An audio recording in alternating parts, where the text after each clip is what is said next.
Hello, my friends. I'm Dr. Paul Van Valen.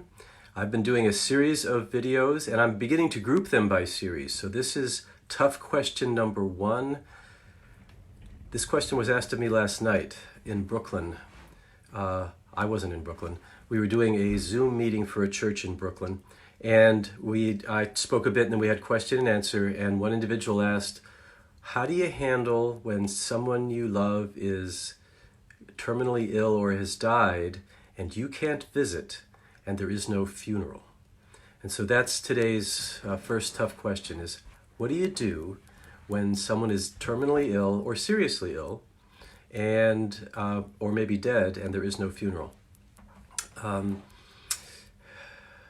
This could happen anytime, any place.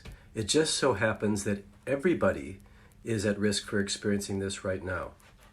Any one of us could have an aging relative pass away, someone who has been ill pass away, or there are still people out on the roads. There could be a car accident that puts someone in the hospital, and we are not visiting anyone. It's very sobering when you think about what we normally would do. We would send flowers, we would visit, we would talk, we would telephone, we would express our condolences, express affirmation, express our love. And then if there was a death, we would travel from all over the country or even the world to be able to be present, to, we say show respects, to be supportive, to share in one another's experience, to tell stories of the person's life. And this only happens online now. All of it, all that I'm talking about just happens online. So we do what we can. And I'm going to talk about what we can do, at least from my experience. And this is a post. I welcome comments. If there are creative suggestions, follow up with some comments. But so, it depends on where the person is. Do they have access to their own phone? Can we do some communication if they're still able to communicate? Sometimes it's a matter of, maybe somebody that works in the hospital and they'll just pop in and say, hey, so-and-so called and cared about you. I don't even know if that's an option these days. I really don't know. I'm assuming it's extremely restricted once you get in the hospital. So we do what we can, and we can't do more than that. My father died January 11th of this year, and we were able to hold a small funeral service in the town where he lived in Michigan, but it was a stormy weekend, and so the crowd was rather limited. Local people came, but he has been a pastor all of his life, has friends all over the country, and so it was rather limited as to the number of people who could come and participate in what was a very nice service. So we planned a second one, where he pastored for 12 years, where he had lots of friends in the southern part of the state. And we were real excited about that. We'd been talking it up on Facebook. We had people coming, and we obviously canceled. This would have been last weekend. So that was canceled. What we did was what we could. We had a Zoom family meeting, and we just shared. We didn't even really talk that much about Dad. We just wanted to be together, wanted to share, because we had lost out on the opportunity to share with some friends. My sister said, I'm really grateful. We were fortunate. I'm really grateful we had that small funeral, and we got to share with some people, and we got to experience each other physically in that moment. I feel so badly for those that will go through who knows how long, unable to express face-to-face, unable to hug, unable to weep with each other in each other's presence. So one of the things we have to do is really work to accept that's the way it is right now. And we're going to have serious limitations, and we need to be creative. And so I'm going to pick on my age group. Some older people who are not very facile with devices may need help. We bought my stepmom, who's 83, an iPhone, and gave her lessons on how to set that up, and she's doing great. She has an iPad and an iPhone now, and she still has difficulty getting that camera to work on the iPad sometimes, but overall she does well. So here's a way to help each other. Do we have access to what we need to be able to have community? And that all takes time. That's all part of the stress. But we can do that. We can encourage one another. Let's do what we can. Let's not isolate. Let's do what we can. So what I want to talk about now is, so I really don't have much to say about what you can do practically speaking, because we are in a very, very limited situation. But I want to talk about how it feels to be in that situation. Now, I honestly, the depth of grief that I had by not being able to have a second funeral doesn't compare to most of the world. So I can't say that my experience is an example of what people are feeling. But I tell you what I told you to let you know, I try to work to find a place of empathy with other people. I couldn't travel to a relative's funeral years ago. I try to tap into that when someone is telling me so that I can feel something of my own experience that connects with them. That's empathy. So we work to be empathic with each other. So what we can do is encourage one another in several areas. A phenomenon in any trauma or crisis state is called survivor guilt. Survivor guilt. We are survivors. Even if you're sick right now. Right now you are a survivor.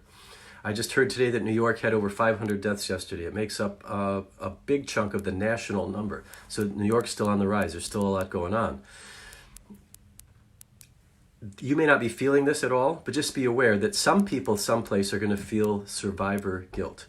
That theme guilt then can translate into, I didn't do enough, I should have done more, I didn't get to say goodbye, I didn't get to really share my feelings. The last contact we had was conflict. I hate to see things end like this. And so we end up with our own lamenting or sorrow or anger with self that may be a bit misdirected. And here's where we need each other. So I'm a counselor and I deal with these kind of things all the time. In fact, even in my coaching, where we're not really dealing with as emotional issues, this phenomenon exists. So I'm constantly encouraging people, okay, let's look at what you could do. Let's look at what you knew at the time.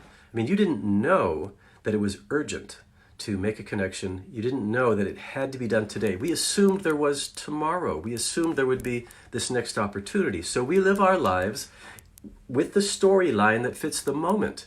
And it's very different now. It's incredibly different. A month ago, who would have guessed we'd all be doing this? Or 2 months ago, depending on where you lived. But in Southern Virginia, even hearing about, China's got this going on, Italy's got that going on.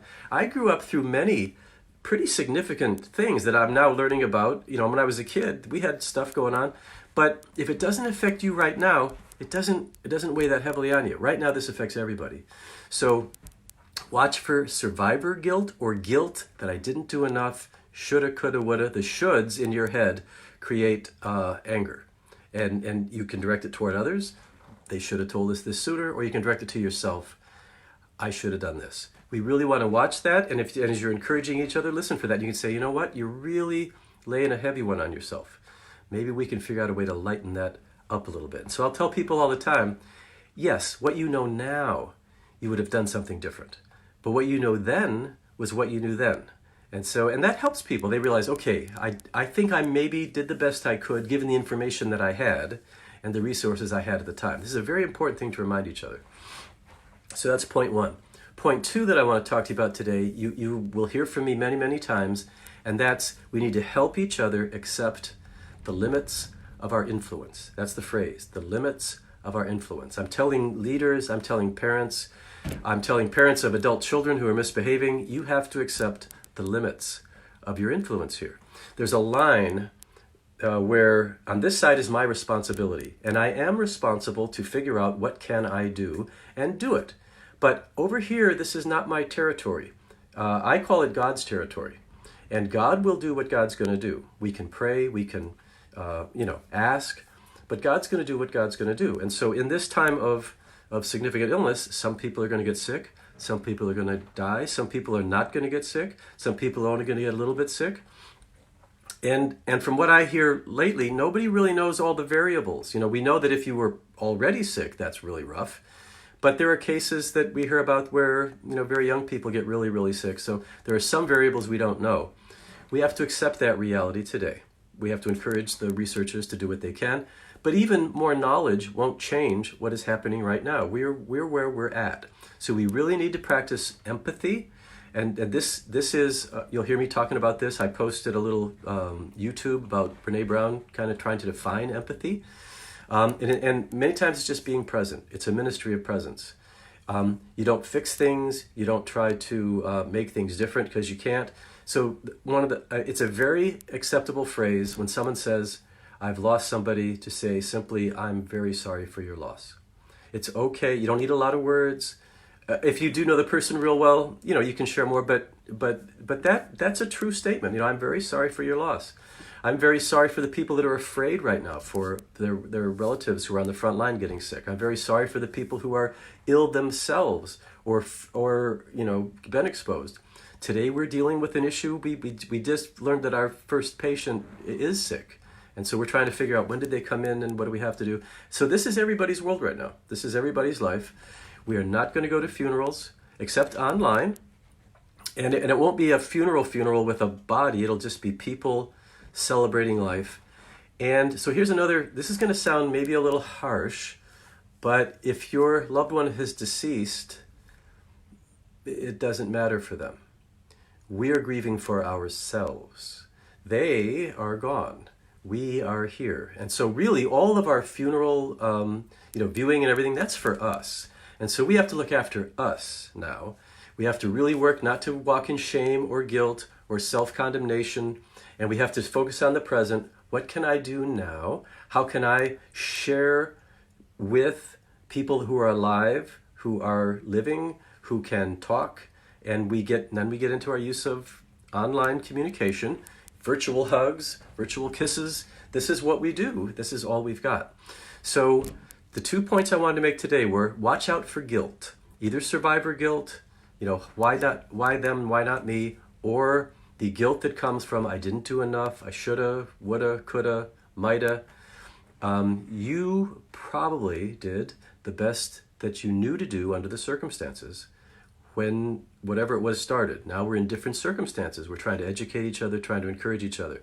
The second thing is we have to accept the limits of our influence. I am not God. I can't say, let there be light and there is light. Sure, I can turn the light switch, but all those elements were put in place by somebody else. I just happened to pull the switch. So heavy use of all the access you have to the internet, to Facebook groups, to Google groups. I mean, I don't know, there's bunches of them. Stay connected, invite people to share their feelings, and then learn to listen well. Don't try to fix things. If someone's just crying, just wait. You can't even hand them a Kleenex now, but you can just wait and say, I see your pain. Or if you feel it, I feel your pain. Or if you actually weep, you'll be doing a biblical mandate. If you actually do happen to get in touch with your own sorrow and you weep with someone, then you are sharing in the moment. The biggest thing we can do is encourage each other not to isolate, but to communicate with each other and not to demand anything of each other. Some people really have difficulty with someone, weeping, and so they'll try to cheer them up. Oh, it's going to be fine. This is God's plan. None of that. Just, I'm sorry for your loss. I feel for you. Tell me more. Those are some of the best words you can say to somebody, because by staying present in their pain, you don't have to even say, I love you. It's nice to say that, but just by being present, you are demonstrating a consistent presence of love and caring and affection, and that's the best we can do. Don't carry a whole lot of guilt that's not yours to carry, and accept that there are limits to what we can do. I really want you to, anybody that has more to add to this, I invite comments. If you have had to go through this and you have some creative suggestions or you just want to share with us, the same. We're in this together. This is for all of us. Take care. Talk to you soon.